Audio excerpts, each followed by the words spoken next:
I always believed that trust was the foundation of our marriage. 8 years, 2 beautiful children, and countless memories had built the life Sarah and I shared.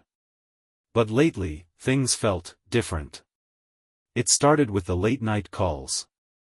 "Just work," Sarah had said, brushing it off like it was nothing. "Mark is pushing for this new campaign. I need to be available." Mark, her boss.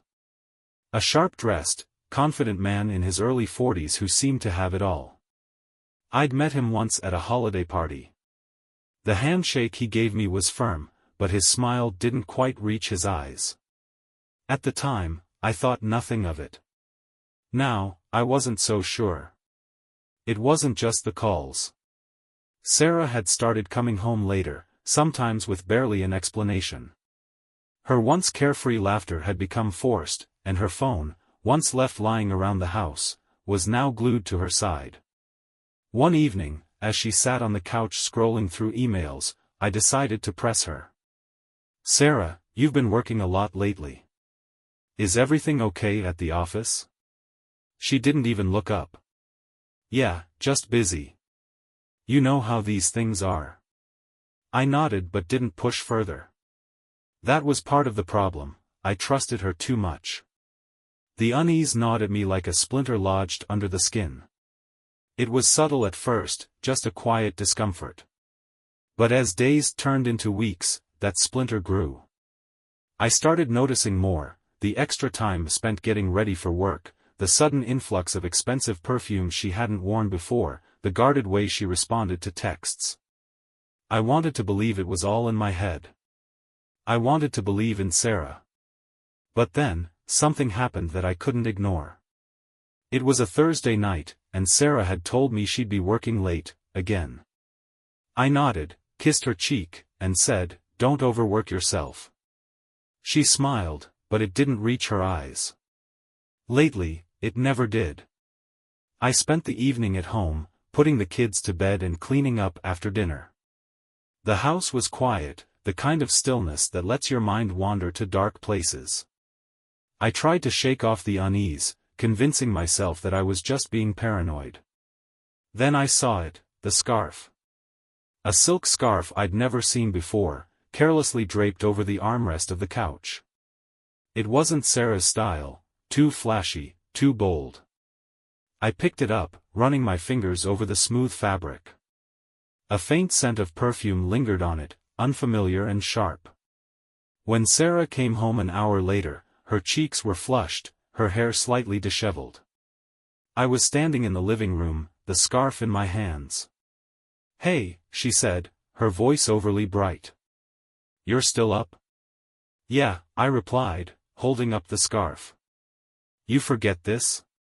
Her face went pale for a moment, just a flicker, before she laughed. "Oh, that. It's Jill's.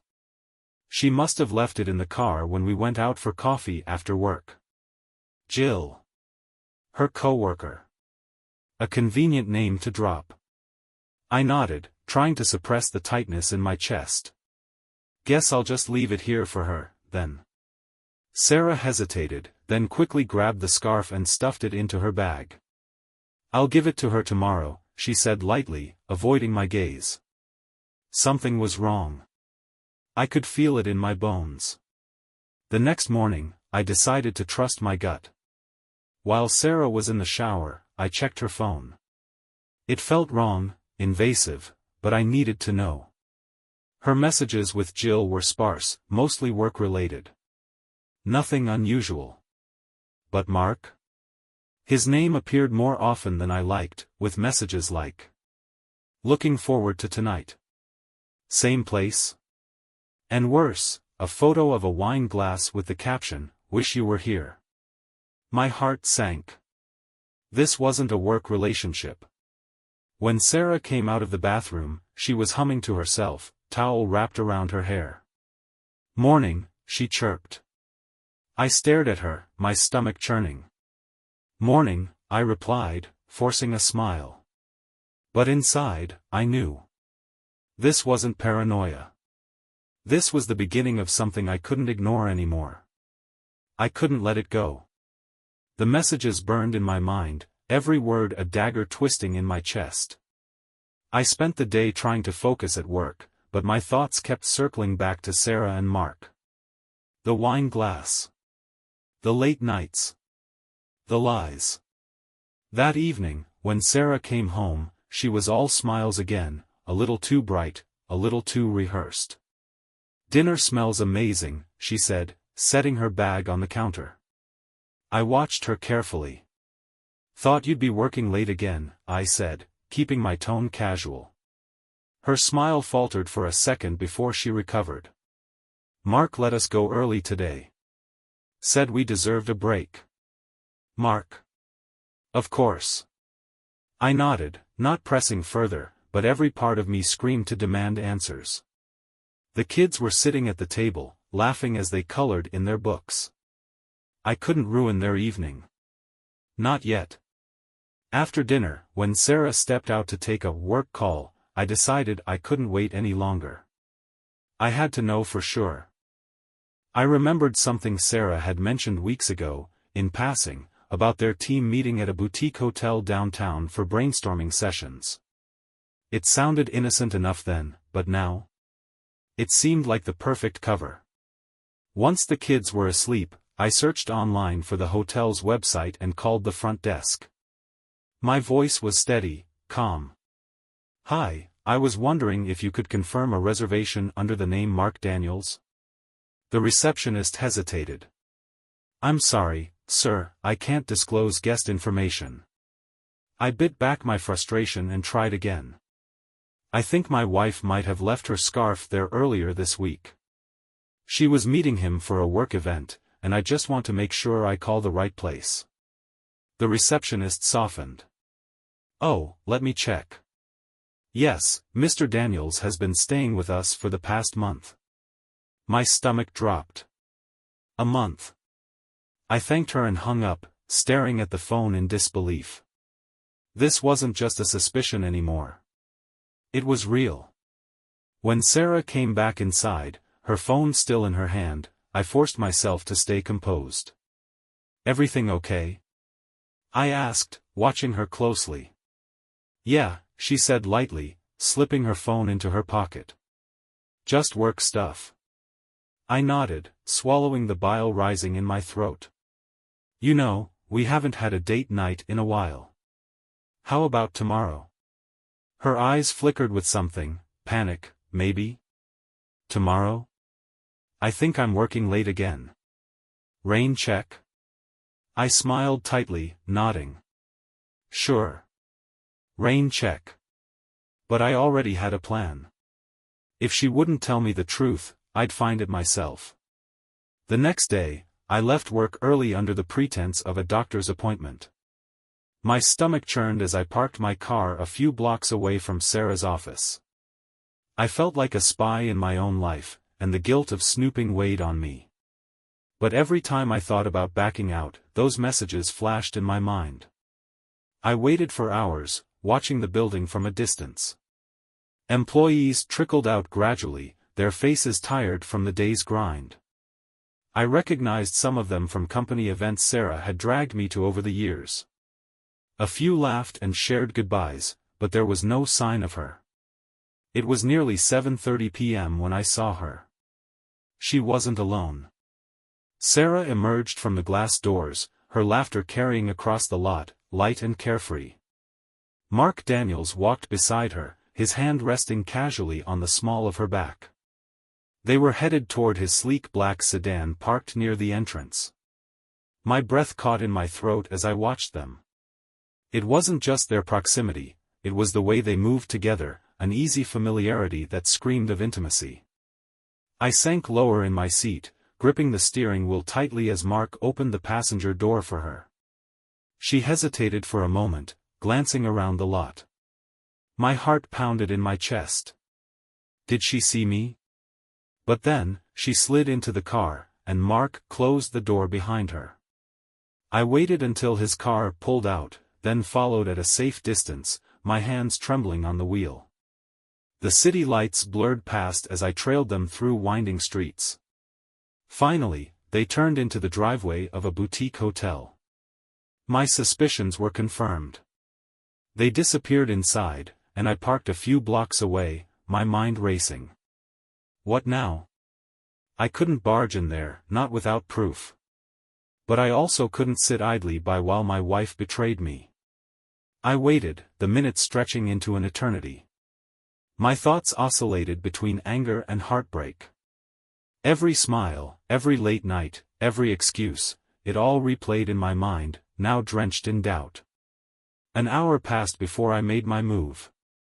I couldn't take it anymore.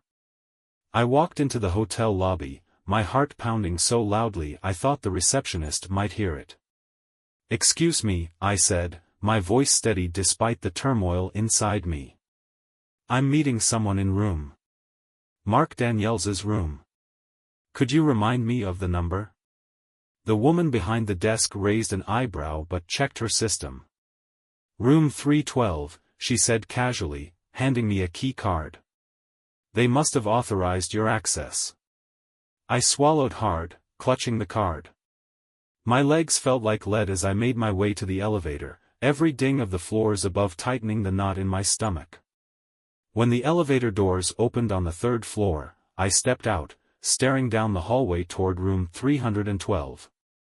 I hesitated, standing in front of the door, my hand hovering over the keycard reader. This was the moment everything would change. I took a deep breath, steadying myself, and slid the card. The lock clicked open. The door opened with a soft creak, and I stepped inside. The room was dimly lit, a faint scent of wine and cologne hanging in the air. My heart hammered in my chest, each beat echoing in my ears as I took a cautious step forward. Their voices reached me first, low and muffled. I couldn't make out the words, but the tone was unmistakable, intimate, familiar. The kind of tone Sarah hadn't used with me in months. I followed the sound, rounding a corner into the suite sitting area. And there they were. Sarah sat on the edge of the couch, her laughter ringing out like a dagger to my chest. Mark was leaning in close, his hand resting on her knee, his face just inches from hers. A half-empty bottle of wine and 2 glasses sat on the coffee table between them, the remnants of their work meeting. For a moment, the world seemed to tilt on its axis. My mind raced with every possibility. Was this just a misunderstanding? A coincidence? But deep down, I already knew the truth. "Sarah," I said, my voice cutting through the room like a whip. She froze, her head snapping toward me. Her face paled, her eyes wide with shock and something else, guilt. Mark turned slowly, his expression unreadable, but his hand lingered on her knee just a second too long before he removed it. What are you doing here?" Sarah stammered, rising to her feet. Her voice was shaky, her hands clutching at her sides as though trying to shield herself from the inevitable. I stepped closer, my gaze bouncing between the two of them. "What am I doing here?" "I think the better question is, what are you doing here, Sarah?" "With him?" "It's not what it looks like," she blurted out, the words tumbling over each other in her rush to explain. But even as she said it, her eyes darted to Mark, as if searching for backup. Mark, to his credit, stayed silent. His lips pressed into a thin line, and he stood there like a man caught in a spotlight, unable to move. "Not what it looks like?" I repeated, my voice rising. "You're in a hotel room, drinking wine, laughing like teenagers. What exactly does it look like, Sarah? Enlighten me." She took a step toward me, her hands outstretched. "Jake, please. This is just a misunderstanding. Mark and I were going over some ideas for the campaign. That's all." Mark finally spoke, his voice smooth but unconvincing. "Jake, I assure you, this is entirely professional." "Professional?" I snapped, my anger boiling over. "Do all your work meetings involve dim lighting and wine, Mark? Or is this a special perk for my wife?" Sarah flinched at the venom in my tone. "Jake, please," she said again, her voice breaking. "We can talk about this at home." But I was done talking. The carefully constructed walls of trust one had built around our marriage were crumbling, and the betrayal I felt was too raw, too overwhelming to ignore. I took one last look at Sarah, her face pale, her lips trembling, and turned to leave. As I reached the door, I paused, my hand on the handle. Without turning around, I said, "Whatever this is, whatever you think you're doing, it ends tonight." And with that, I walked out, the weight of the moment pressing down on me like a boulder. But one thing was clear, the life I thought I knew was over. The drive home felt surreal, the city lights blurring through the windshield as if the world outside was slipping away. My hands gripped the steering wheel so tightly my knuckles turned white, but it did nothing to steady the storm raging inside me. The moment I stepped into the house, the familiar warmth of home felt like a cruel mockery. The kids were asleep, their rooms filled with the gentle hum of their nightlights. I stood in the hallway for a long moment, the weight of what had just happened pressing down on me like a lead blanket. When Sarah came home an hour later, I was sitting at the kitchen table, the silence heavy between us. She stopped in the doorway, her keys dangling loosely in her hand. "Jake," she started, her voice trembling. "We need to talk." I looked up at her, my face a mask of calm I didn't feel. "Talk? Now you want to talk? After I find you in a hotel room with him?" She flinched, setting her bag down on the counter. It wasn't what it looked like. I barked out a laugh, harsh and bitter. "You keep saying that. But I know what I saw, Sarah. I'm not an idiot." Her eyes filled with tears, but I wasn't moved. "Not this time." "It wasn't physical," she said softly, her voice breaking. "I swear, Jake. It's complicated." "Complicated?" I shot back, my anger bubbling to the surface. "What's complicated about betraying your husband? About lying to my face every single day?" She stepped closer, but I raised a hand, stopping her in her tracks. "Don't," I said, my voice low and sharp. "Just, don't." For a moment, neither of us spoke. The air between us was thick with everything unsaid, every crack in the foundation of our marriage now laid bare. Finally, Sarah sank into the chair across from me, her hands trembling as she clasped them together. "Jake, I've been feeling lost," she admitted, her voice barely above a whisper. "Work has been stressful, and Mark, he was just there. He listened." I stared at her, disbelief washing over me. "So, what? I wasn't enough? You found someone else to confide in because I wasn't doing my job as a husband?" She shook her head, the tears spilling over now. "No, Jake. That's not what I'm saying. I didn't mean for it to happen. I didn't mean to hurt you. Didn't mean to," I said, my voice rising. "You didn't mean for me to find out, you mean." Her silence was answer enough. I stood, the chair scraping loudly against the floor. "I need some air," I said, my voice tight. "I can't do this right now." As I grabbed my keys and walked out the door, I didn't look back. For the first time in our marriage, I didn't know if I wanted to. I drove aimlessly for hours, the city streets blurring past as I tried to piece together everything I'd just learned. My mind raced with questions I wasn't ready to ask and answers I wasn't sure I wanted. By the time I pulled into the driveway, the first hints of dawn were starting to paint the sky. The house was eerily quiet as I stepped inside. Sarah was sitting on the couch, still in her work clothes, her face streaked with dried tears. She looked up as I entered, her expression a mixture of guilt and exhaustion. "Jake," she said softly, her voice barely above a whisper. "Can we talk now? Please?" I didn't respond immediately, instead taking a seat in the armchair across from her. The space between us felt cavernous, like a chasm that words couldn't bridge. "I deserve the truth," I said finally, my voice steady but cold. "All of it. No more excuses, no more half-truths. just tell me everything. Sarah hesitated, wringing her hands together as she stared at the floor. Finally, she spoke.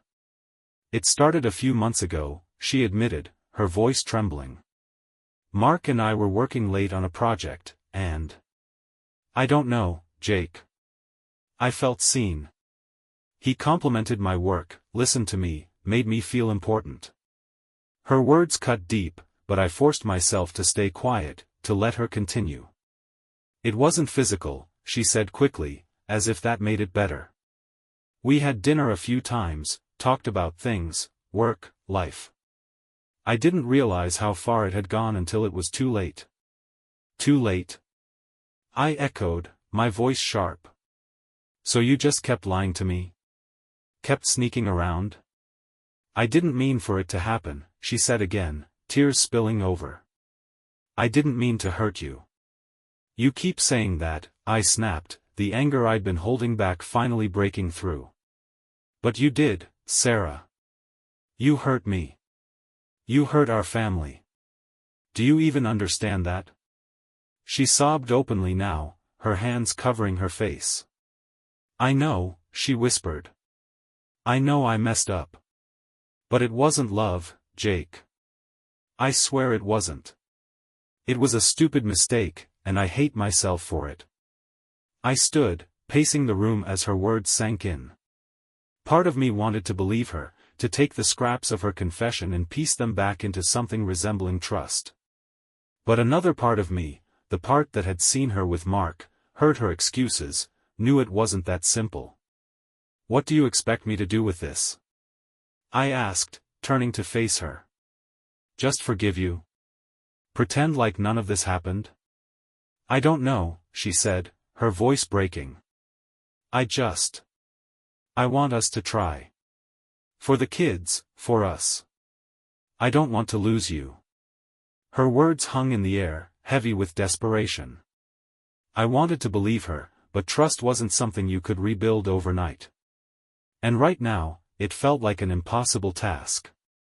The next morning, the weight of the previous night hung over the house like a storm cloud. The kids were oblivious, their laughter echoing through the kitchen as Sarah prepared breakfast. I sat at the table, staring at my coffee, my mind replaying her confession over and over. Once the kids left for school, the silence returned. Sarah stood across from me, her hands clutching the counter for support. Jake, she started cautiously. I know I've hurt you, but I want to make this right. Make it right? I asked, the bitterness creeping into my tone. How do you even begin to do that? She hesitated, her eyes pleading. I'll do whatever it takes. I'll cut off contact with Mark, find another job if I have to. I need a chance to fix this. I looked at her, the woman I had loved for years, the mother of my children. Her face was etched with regret, her eyes red from a sleepless night. And yet, a part of me couldn't shake the image of her and Mark in that hotel room, laughing, sharing something I was no longer a part of. If you want a chance, I said finally, my voice low, then there are rules. Anything, she said quickly, stepping closer. I'll do anything. I held up a hand, stopping her. First, no contact with him. At all. You leave the job, block his number, and I don't want to hear his name again. She nodded eagerly, her relief visible. Done. Second, I continued, my voice hardening, you're honest with me. No more secrets, no more lies. I don't care how hard it is, you tell me everything. Okay, she whispered, tears pooling in her eyes. I promise. And third, I said, my chest tightening, we go to counseling. Together. If there's any chance of fixing this, it's not going to happen on our own. She nodded again, her tears spilling over. Whatever it takes, she repeated, her voice trembling. I just want us back. I stared at her, trying to find the woman I had fallen in love with beneath the cracks and shadows of betrayal. Part of me wanted to believe her, to give her the chance she was begging for. But another part, the part still raw with pain, wasn't sure if I ever could. "This is your last chance, Sarah," I said finally, my voice heavy. "If you break these rules, if you lie to me again, we're done. Do you understand?" She nodded, her sobs silent but unrelenting. "I won't mess this up," she said, her words almost a plea. "I swear, Jake. I'll do whatever it takes." As she broke down in front of me, I felt a flicker of something, hope, maybe? Or perhaps it was just exhaustion. Either way, I knew this was only the beginning. The path forward would be long, and the wounds she had inflicted wouldn't heal easily. But for now, I was willing to take the first step. The first few days after our agreement were a blur of strained silences and guarded conversations. Sarah kept her distance, hovering just out of reach as though afraid one wrong move might shatter what little was left of my trust. I stayed quiet, not out of forgiveness, but because I didn't know what to say anymore. She handed in her resignation at work that week. When she came home, she set the signed papers on the kitchen counter like an offering. "I wanted you to see it," she said softly. "It's done." I nodded, saying nothing. A part of me appreciated the gesture, but another part wondered if it was too little, too late. Our first counseling session came a few days later. Sarah insisted on booking it, wanting to show she was committed. We sat in the therapist's small, cozy office, the air thick with unspoken tension. The therapist, a middle-aged woman with kind eyes and a calming presence, introduced herself as Dr. Monroe. "Before we begin," Dr. Monroe said, folding her hands in her lap, "I want to remind you both that this space is a safe one. Honesty is the only way we'll make progress. Agreed?" Sarah nodded eagerly. I hesitated but eventually muttered, "Agreed." Dr. Monroe looked at me first. "Jake, why don't you start? Tell me how you're feeling." I stared at the floor, struggling to put the storm of emotions into words. "Betrayed," I said finally, my voice tight. "Angry. Like everything I thought I knew about my marriage was a lie." Sarah flinched, but I didn't look at her. This wasn't about sparing her feelings. Dr. Monroe nodded, her expression neutral. "That's understandable. Betrayal can feel like the ground has been pulled out from under you. And you, Sarah? What are you feeling?" "I feel ashamed," Sarah said, her voice trembling. "I hate what I've done to Jake, to our family. I wish I could take it back, but I can't. All I can do now is try to make it right." Her words were earnest, but I couldn't help but wonder if they were enough. Over the next hour, Dr. Monroe guided us through the tangled mess of our feelings. Sarah admitted to the loneliness she had felt, the cracks in our marriage that she had ignored until Mark came along. Hearing her talk about it stung, but it also forced me to confront my own failures. I wasn't blameless. I had taken Sarah for granted in ways I hadn't realized until now. I wasn't excusing what she had done, but I could see how we had both let our marriage falter. By the end of the session, I felt drained but lighter, as though some of the weight I had been carrying had shifted. Dr. Monroe scheduled us for weekly sessions, reminding us that rebuilding trust would be a marathon, not a sprint. At home, Sarah approached me cautiously. "Thank you for coming," she said, her voice tentative. "I know it wasn't easy." I nodded, not ready to offer her more. "This doesn't mean I've forgiven you, Sarah. It just means I'm willing to try." "I understand," she said, tears pooling in her eyes. "And I'll keep trying, Jake. I promise." For the first time, I saw a flicker of determination in her, a glimpse of the woman I had fallen in love with. It wasn't much, but it was something. Weeks turned into months. Counseling became a regular part of our lives, a place where Sarah and I dissected the wounds we'd inflicted on each other. It wasn't easy. There were days I wanted to walk out of the sessions, to give up entirely. But each time, something held me back. Maybe it was the thought of our kids, or the faint hope that what we had wasn't entirely gone. Sarah followed through on her promises. She blocked Mark's number, found a new job in a completely different field, and gave me unrestricted access to her phone and email. At first, I hated myself for checking them, for becoming the kind of person who felt the need to. But as time passed, the urge faded, replaced by a cautious trust. One evening, after the kids were asleep, Sarah found me sitting on the back porch. The sky was painted in shades of orange and pink, the air warm and still. She sat beside me, folding her hands in her lap. "I've been thinking a lot about us," she said quietly. "About everything I've done." I didn't respond immediately, watching the sun dip below the horizon. Finally, I said, And I know I can't undo it," she continued.